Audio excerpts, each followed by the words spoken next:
ಅರಸೀಕೆರೆಗೆ ಹೋಗ್ಬೇಕು ಅಂತ ಅರ್ಜೆಂಟಲ್ಲಿ ಹೋಗ್ತಾ ಇರೋ ಬಸ್ ಕ್ಯಾಚ್ ಮಾಡ್ಕೊಂಬಂದ್ರೆ ಹಾಸನ್ ಬಸ್ ಹತ್ಕೊಂಡವಳು ನನ್ನ ಫ್ರೆಂಡ್. ಬಸ್ ಒಂದೇ ಕಲರ್ ಇದ್ರೆ ಅದ ಹೆಂಗ್ ಕಂಡಿಡಿಯೋಕ್ಕಾಗುತ್ತಾ? ಅದ್ಯಾಕೆ ಬಂದ್ಬಿಡು, ಒಂದೊಂದು ಬಸ್ಗೂ ಒಂದೊಂದು ಕಲರ್ ಓಡಿಸ್ತೀನಿ. ಬೆಳಗ್ಗೆನೆ ಫ್ರೆಶ್ ಅಪ್ ಆಗಿ ತಿಪ್ಟೂರಿಗೆ ಬಂದು ಹೋಗ್ತಾ ಇರೋ ಬಸ್ನ ಕ್ಯಾಚ್ ಮಾಡ್ಕೊಂಬಂದ್ರೆ ಅರಸೀಕೆರೆಗೆ ಹೋಗ್ಬೇಕಂದ್ರೆ ನಾವು ಹಾಸನ್ ಬಸ್ಸಲ್ಲಿ ಫೂಲ್ ಆಗ್ಬಿಟ್ವಿ. ಎಲ್ಲ ಇವರಿಂದಾನೆ. ಫ್ರೆಶ್ ಆಗಿರೋ ಬಸ್ಸಲ್ಲಿ ನಿಂತ್ಕೊಂಡು ಪೋಸ್ ಕೊಡ್ತಾ ಇದ್ವಿ ನಾನು ನಮ್ಮ ಹುಡುಗಿನ.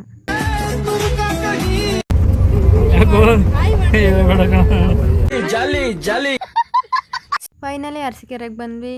ಅಲ್ಲಿಂದ ಹಳೆಬೀಡು ಬಸ್ ಹತ್ಕೊಂಡು ಎಲ್ಲ ಅಲ್ಲೇ ಮಣಿಕೊಬಿಟ್ಟವೆ. ಅಲ್ಲಿಂದ ಇಲ್ಲಿ ಬರೋತ್ತಿಗೆ ಸಾಕಾಗೋಯ್ತು.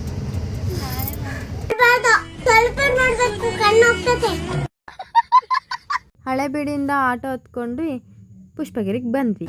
ಇದೆ ನೋಡಿ ಪುಷ್ಪಗಿರಿ. ನನ್ನ ಫ್ರೆಂಡ್ ಗಂಟೆ ಹೊಡಿಯೋಕ್ಕಾಗಲ್ಲ ಅಂದ್ಲು. ನಾನು ಆಗಲ್ಲ ಬಿಡು ನಿನ್ ಕೈಲಿ, ಆಗಲ್ಲ ನಿನ್ ಕೈಲಿ. ಇಂಥದೆಯ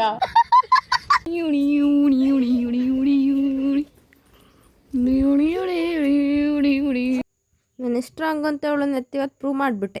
ಈಸಾಗೈತೆ ಪ್ಲೇಸ್. ನಾವಿಲ್ಲೊಂದು ಮಠ ಕಟ್ಟಬೇಕು ಅಂದ್ಕೊಂಡಿದ್ದೀವಿ. ಸಪೋರ್ಟ್ ಮಾಡೋರು ಮಾಡಿ ಅಂಡ್ ಸೇರ್ಕೊಳ್ಳೋರು ಬಂದು ಸೇರ್ಕೊಂಡು ಪ್ರೆಸಿಡೆಂಟ್ ಆಗ್ತೀನಿ ನೋಡಿ. ನಾನು ವೈಸ್ ಪ್ರೆಸಿಡೆಂಟ್ ಎಲ್ಲ ಇಲ್ಲ ಅವ್ರೆ. ನಾನೇ ಲೀಡರ್. ನನ್ನ ಮಾತು ಕೇಳಿದ್ರೆ ಉದ್ಧಾರ ಆಗ್ತೀನಿ. ಹಾಂ, ಅದೇ ಅರಸೀಕೆರೆ ಬಸ್ಸಿಗೆ ಹೋಗಿ ಹಾಸನ್ ಬಸ್ ಅಂತ ಹತ್ಸ್ಕೊಂಡೋದ್ಲೆಲ್ಲ ಇಲ್ಲಿ ಮಾತು ಕೇಳಬೇಕು. ಅದು ಬರ್ಬೋದು ಆಯ್ತಾ.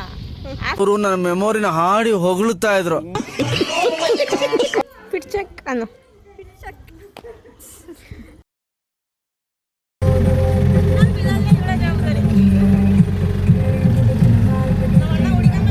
ಪುಷ್ಪಗಿರಿ ಎಲ್ಲ ನೋಡಿಕೊಂಡು ಅಲ್ಲೇ ಊಟ ಮಾಡಿಕೊಂಡು ವಾಪಸ್ ರಿಟರ್ನ್ ಆಟೋದಲ್ಲಿ ಹೊರಟ್ವಿ. ಹಳೆಬೀಡಿಗೆ ಬಂದ್ವಿ. ಹಳೆಬೀಡಿಗೆ ಬಂದರೆ ಸೂಪರಾಗಿತ್ತು. ಹಳೆಬೀಡು ಈ ಥರ ಕಾಣಿಸ್ತಾ ಆಯ್ತು ಆಚೆಯಿಂದ. ಹಳೆಬೀಡೆಲ್ಲ ನೋಡಿಕೊಂಡು ಕಬ್ನಲ್ಲಿ ಕುಡ್ಕೊಂಡು ತಿಪ್ಟೂರು ಕಡೆಗೆ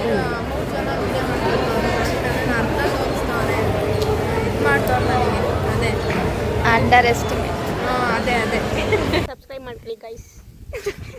ಫೈನಲಿ ಇವತ್ತು ಈ ಟ್ರಿಪ್ ಮುಗೀತು. ಫುಲ್ ವಿಡಿಯೋ ಬೇಕು ಅಂತ ಯೂಟ್ಯೂಬಲ್ಲಿ